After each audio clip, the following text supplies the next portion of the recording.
pouvoir continuer le travail que j'ai fait jusqu'à présent avec Thomas Lauré et la majorité parisienne, pour pouvoir faire passer des projets comme le projet de la piscine Molitor, comme le projet du tramway, pour pouvoir œuvrer pour le 16e arrondissement, défendre le 16e arrondissement, travailler pour les habitants du 16e arrondissement. Une thématique qui me paraît très importante dans le programme de Thomas Lauré et d'Anne Hidalgo, c'est la promotion de la voiture électrique. Il y a 5 mesures pour ça. C'est d'abord augmenter le nombre d'autolib, le nombre de vélib et des vélib électriques. C'est de remplacer progressivement l'intégralité du parc de véhicules en électrique et en hybride.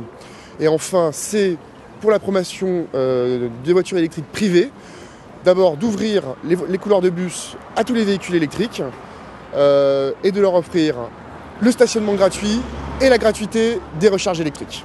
Ça fait presque 10 ans que j'habite dans cet arrondissement. J'ai envie de faire bouger les choses. On n'est que 3 sur 39 à la mairie du 16e. Il faut donc essayer d'avoir une opposition constructive. Il faut porter des projets tels que le tramway et les logements sociaux, qui sont pour l'instant tout le temps en opposition avec la mairie du 16e, pour qu'on puisse vivre ensemble, qu'on puisse effectivement avoir un bel avenir et des beaux projets à porter. C'est le prolongement naturel d'un engagement ancien, militant, dans le quartier et au-delà, et d'une existence professionnelle passée dans un grand service public. Le logement me paraît être la priorité des priorités. Nous devons trouver le moyen de loger à Paris les classes moyennes et les jeunes actifs. Sinon quoi, eh bien, ces populations seraient reléguées très loin et tout ça me paraît totalement inacceptable. J'estime que cet arrondissement doit prendre sa part et être en mesure de loger tous ceux qui, tous les jours, travaillent au service des habitants du 16e, au service des Parisiens. Quand vous êtes avec Thomas Lauré ou quand vous votez pour la liste du 16e qui ose, vous votez pour le pluralisme, vous votez pour la mise en valeur du patrimoine du 16e arrondissement, notamment sur les aspects culturels.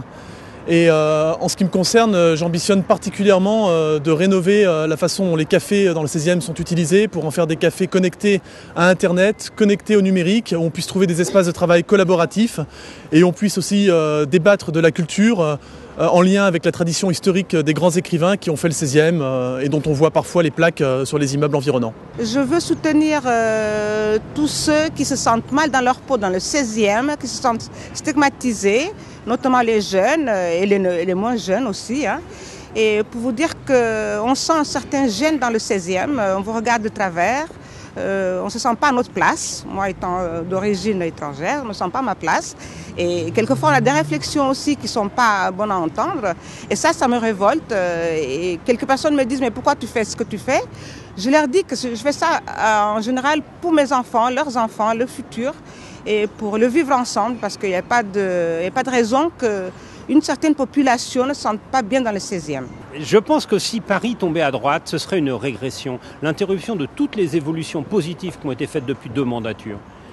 Je pense aussi que le 16e aujourd'hui vit d'une façon sclérosée, coupée du reste de la capitale, et que le 16e doit s'inscrire dans ces progrès qui sont ceux de Paris.